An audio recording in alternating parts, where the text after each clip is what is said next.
بسم اللہ الرحمن الرحیم. ناظرین، وی لاگ نمبر ہے 271 اور تیسری قسط ہے آج کے لحاظ سے. سب ہیڈنگ ہے غار میں، صفحہ نمبر ہے 230. ناظرین، مین ہیڈنگ چل رہا ہے حضور اکرم کی ہجرت.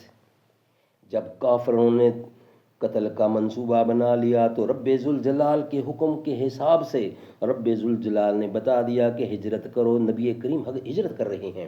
رسول اللہ کے گھر کے مکان کا گھیراؤ کر لیا گیا ہے.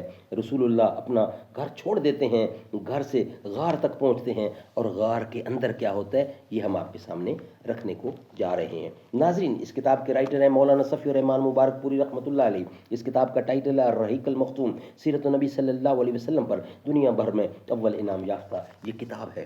ناظرین، رابطہ عالم اسلامی مکہ مکرمہ کے زیر اہتمام منعقدہ سیرت نگاری کے عالمی مقابلے میں اول آنے والی عربی کتاب کا اردو ترجمہ ہے یہ الرحیق المختوم. بسم اللہ الرحمن الرحیم. یسقون من رحیق مختوم، یہ لوگ سرے بمہر شراب پلائے جائیں گے.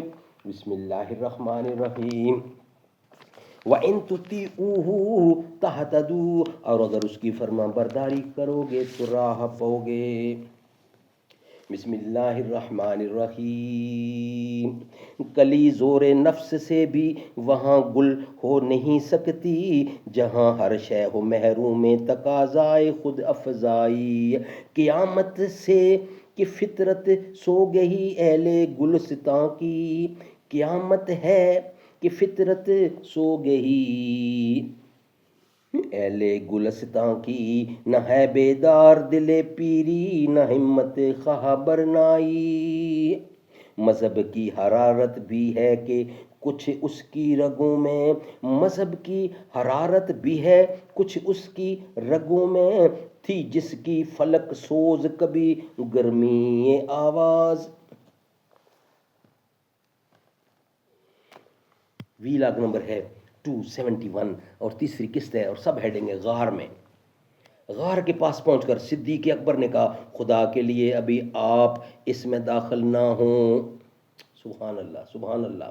مدنی مصطفیٰ، آپ اس غار میں داخل نہ ہوں، پہلے میں داخل ہو کر دیکھتا ہوں. اگر اس میں کوئی چیز ہوئی تو آپ کے بجائے مجھے اس سے سابقہ پیش آئے گا. چنانچہ صدیق اکبر اندر گئے اور غار کو صاف کیا.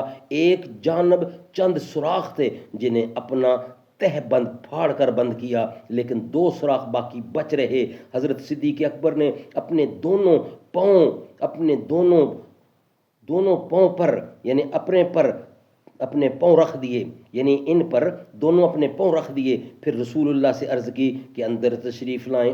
آپ اندر تشریف لے آئے یعنی غار کے اندر، اور صدیق اکبر کی آغوش میں یعنی کہ ان کی گود میں سر رکھ کے سو گئے. ادھر صدیق اکبر کے پاس میں کسی چیز نے ڈس لیا. ان دونوں سوراخوں میں سے کسی جانور نے یعنی سانپ نے ڈس لیا، مگر اس ڈر سے ہلے بھی نہیں کہ رسول اللہ جاگ نہ جائیں. لیکن اس کے آنسو یعنی کہ ان کے آنسو رسول اللہ کے چہرے پر ٹپک گئے اور آپ کی آنکھ کھل گئی. سبحان اللہ. آپ نے فرمایا، ابو بکر تمہیں کیا ہوا ہے؟ سبحان اللہ. عرض کی، میرے ماں باپ آپ پر قربان ہوں، مجھے کسی چیز نے ڈس لیا ہے. رسول اللہ نے اس پر لعاب دہن لگایا اور تکلیف جاتی رہی. یہ بات رزین نے حضرت عمر خطاب رضی اللہ عنہ سے روایت کی ہے. اس روایت میں یہ بھی ہے کہ پھر یہ زہر پھوٹ پڑا یعنی موت کے قریب وقت اس کا اثر پلٹ آیا اور یہی موت کا سبب بنا. سبحان اللہ سبحان اللہ. اس وقت تو ٹھیک ہو گئے لیکن زہر اندر رہا اور اسی وجہ سے ان کی موت واقع ہوئی. یہ سیدنا فاروق اعظم بتا رہے ہیں اس کے بارے میں. یہاں دونوں حضرات نے 3 راتیں یعنی جمعہ، سنیچر اور اتوار کی راتیں چھپ کر گزاریں. اس دوران ابو بکر صدیق کے صاحبزادے عبداللہ بھی یہیں رات گزارتے تھے. حضرت عائشہ صدیقہ رضی اللہ کا بیان ہے کہ وہ گہری سوجھ بوجھ کے مالک سخن کہم نوجوان تھے. سحر کی تاریکی میں ان دونوں حضرات کے پاس سے چلے جاتے اور مکہ میں قریش کے ساتھ یوں صبح کرتے گویا انہوں نے یہیں رات گزاری ہے. پھر آپ دونوں کے خلاف سازش کی جو کوئی بات سننے میں آئے سنتے، اسے اچھی طرح یاد کر لیتے، اور جب تاریکی گہرائی ہو جاتی، یعنی گہری رات پڑ جاتی، تو اس کی خبر لے کر غار میں پہنچ جاتے۔ ادھر صدیق اکبر کے غلام عامر بن فہیرہ بکریاں چراتے رہتے، اور جب رات کا حصہ گزر جاتا تو بکریاں لے کر ان کے پاس پہنچ جاتے۔ اسی طرح دونوں حضرات رات کو آسودہ ہو کر دودھ پی لیتے، پھر صبح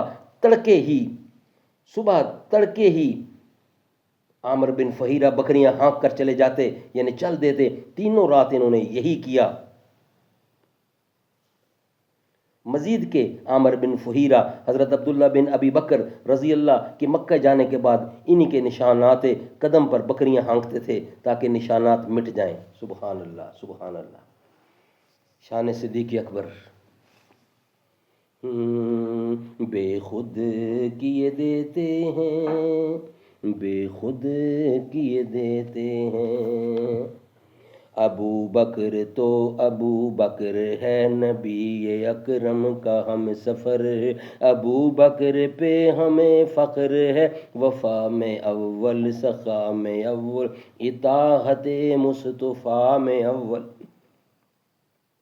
دنیا فانی سے بے خبر ہے، ابو بکر تو ابو بکر ہے، درویش بھی سالار بھی ہے، قرآن کہے یار غار بھی ہے، ابو بکر تو ابو بکر ہے۔ سبحان اللہ۔